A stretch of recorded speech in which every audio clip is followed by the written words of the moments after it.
नमस्कार मित्रमैत्रिणींनो. आज आपण एका नवीन कथेला सुरुवात करत आहोत. कथेचे नाव आहे विहीर, एक भयकथा. मामाचे गाव किती भारी आहे ना.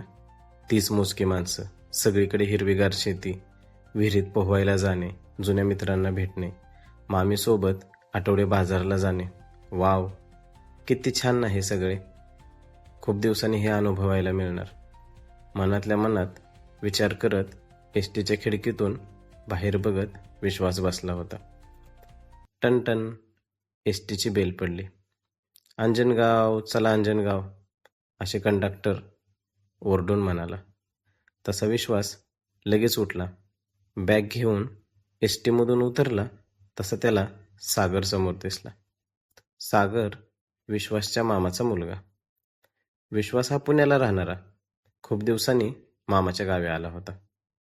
सागर विश्वासला घेऊन शेतातल्या घरी गेला. जेवण खावण करून ते दोघेही गावातल्या मित्रांना भेटायला आले. खूप दिवस झाले होते.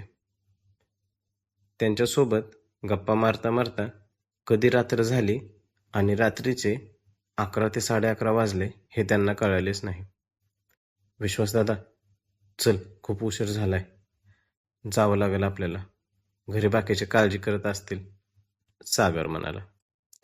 सागऱ्या, कुठून जातो आता? वड्याच्या वाटेने जा, थोडा उशीर होईल, पण तीच वाट चांगली आहे बघ, रोहित सागरकडे बघत म्हणाला. हो, तिकडूनच जातो, होईल थोडा उशीर, पण तीच वाट बरी आहे, सागर मान हलवत म्हणाला. अरे, ह्या मधल्या वाटेने जाऊ की, लगेच जाता येईल, येताना तिकडूनच आलोय ना आपण, मधल्या वाटेकडे बघत विश्वास म्हणाला.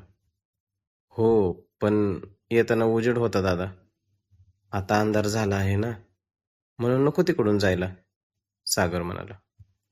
अरे, त्या वाटेने जायला काय नाही, पण आता ती ऋषा, राहू देला का, मी सांगतो त्याला नंतर, आता नको, ऋषाला बोलता बोलता मध्येच सागरने थांबवले.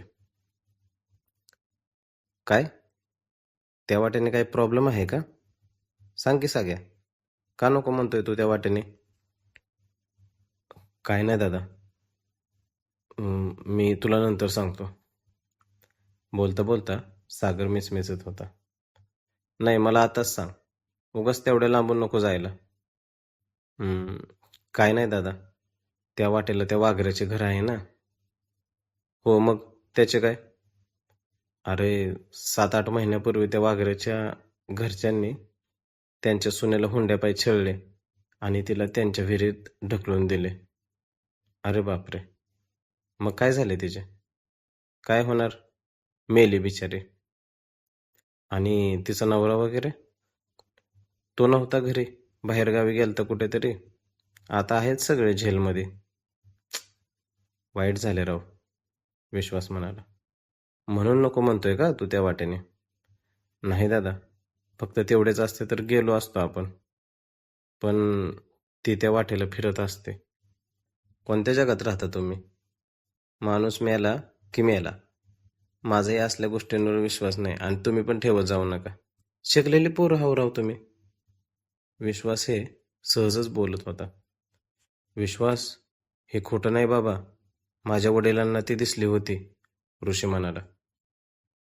आणि विश्वासदादा, आपल्या तात्याला पण ती दिसली होती, त्यांनीच मला सांगितले की त्या वाटेने रातचा येत जाऊ नको म्हणून, सागर म्हणाला. काय, मामाला पण ती दिसली होती? अरे, भास झाला असेल, असल्यावर मी तर नाही विश्वास ठेवत बघ. चल, आपण त्याच वाटेने जाऊ, मला पण बघायचे आहे तिला, थोडा जोश अंगात भरत विश्वास म्हणाला.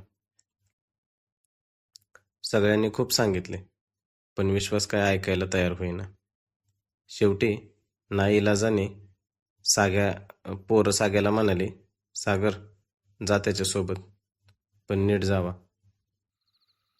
आता दोघे त्या वाटेला लागले. थोडे अंतर आत आले की दगडाला ठेस कळून सागरच्या चपलीचा पन्ना तुटला, म्हणजे अंगठा. दादा थांब, असे म्हणत सागर खाली बसला आणि चपलेचा पाना जोडण्याचा प्रयत्न करू लागला. विश्वास त्याच्याच धुंदीत होता. म्हणून काय काय माहीत, पण सागरचा आवाज त्याच्या कानावर आलाच नाही. तो तसाच पुढे चालू लागला. वाघऱ्याची ती विहीर वाटेला लागूनच होती. विश्वास जवळजवळ तिथे चालता कीच सर करत वारे त्याच्या अंगावर येऊन अचानक शांत झाले. सागर त्याच्या मागेच आहे असे त्याला वाटत होते. मगापर्यंत उकडणाऱ्या वातावरणात अचानक गारवा जाणवू लागला. सगळं काही जागीच थांबले असे वाटू लागले. बांधावरची ती पाऊलवाट दोन्ही बाजूंनी तिला गर्द उसांनी झाकले होते. उसातून येणारा तो गार वारा अंगावर काटा आणत होता. तेवढ्यात सस सस सस करत काहीतरी उसातून थेट अंगावर येणार कीच टिवटिवी ओरडण्याचा प्रयत्न करू लागली. तो आलेला आवाज त्याच्या जवळ येताच गायब झाला आणि ते जे काय उसातून येत होते ते अचानक जणू गायबच झाले. हळूहळू वाऱ्याचा वेग वाढू लागला. उसांच्या पानांचा करकर आवाज येऊ लागला. सळसळ असा आवाज येऊ लागला. तो आवाज कसला ही विचार करताच विश्वास थरथर कापू लागला. आवाज विहिरीत झऱ्यातून पडणाऱ्या पाण्याचा होता. आपण विहिरीपाशी आलो आहे हे कळताच विश्वासला घाम फुटू लागला. त्याचा गळा जड झाला. डोळ्यापुढे अंधारी येऊ लागली कीच अचानक छन छन छन घुंगराचा आवाज येऊ लागला. विश्वाचा पार थरकाप सुटला. तो आवाज बरोबर त्याच्या मागून येत होता. पण मागे तर सागर आहे. कसा बसा विश्वास मागे वळाला, डोळे घट्ट मिटून ठेवलेले. अचानक डोळे उघडले तर सागर समोरच होता. विश्वासने सुटकेचा श्वास घेतला आणि पुढे वळून चालू लागला. अचानक त्याचा फोन वाजला. त्या आवाजाने त्याला धडकीच भरली. त्याला हृदयविकाराचा झटका येता येता राहिला. त्याने सावरत सावरत मोबाईल केशातून बाहेर काढला आणि बघितले तसं त्याच्या पायातून मुंग्या पार त्याच्या डोक्यात गेल्या. काळजाच्या ठोक्याचा स्पीड अजून दुपटीने वाढू लागला. डोके पार बधीर होऊन बेशुद्ध पडतो का काय असे त्याला झाले. फोन उचलून थरथरत्या हाताने कानाजवळ नेत तो म्हणाला, हॅलो. तिकडून आवाज आला, विश्वास दादा कुठे आहे तू? माझ्या चपलीचा अंगठा तुटला होता म्हणून तर मी इथंच बसलोय. तू कुठे गेलास? तुला आवाज पण दिला होता मी. हॅलो हॅलो, आवाज येतोय दादा? तिकडून सागर बोलत होता. विश्वासच्या थरथरत्या हातातून फोन सरकन खाली पडला. आपल्या मागे कोणीतरी आहे. त्याचा शोध सुद्धा आपल्या मानेवर जाणवत आहे.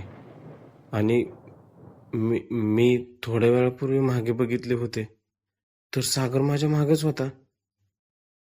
पण पाटलाचा वाडा तर जवळजवळ 1-1.5 किलोमीटर राहिला आहे आणि सागर तिथंच अजून आहे. म्हणजे एवढा वेळ माझ्या मागं कोण चालत होतं?